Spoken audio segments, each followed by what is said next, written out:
Hola, ¿cómo estás? Bienvenido al cuestionario Challenger. Ok. En este cuestionario solo podrás dar una respuesta concreta. Podrás decir un máximo de 5 palabras por cada respuesta. Va. ¿Estás preparado? ¿Estamos listos? Empecemos. Nombre completo. Ricardo Alejandro Suárez Rosado. Fecha de nacimiento. 21 de abril de 1992. Nacionalidad. Soy orgullosamente mexicano. Estatura. 1,80, bastante alto. Peso. 78 kilos. Pasatiempo.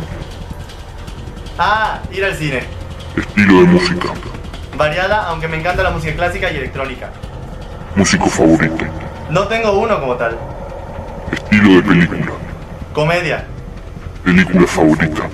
El Rey León. Actor o actriz favorita. Elena Bonham. Una red social. YouTube.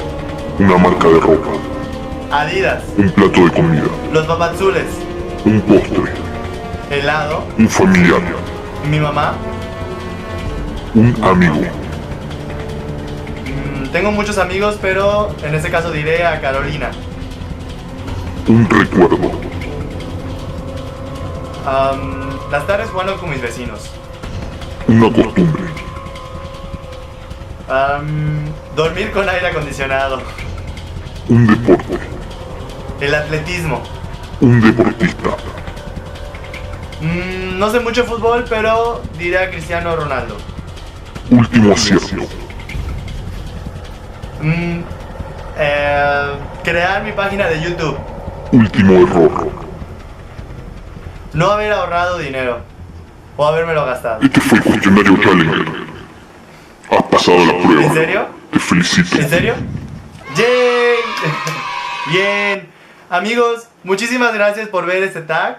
Espero se hayan pasado bien y se hayan divertido. Y aparte, pues conocer un poco más sobre mí, ¿no? Quiero mandar un saludo a Joray, el cual pues tagueó este pequeño challenge, que es el cuestionario challenge.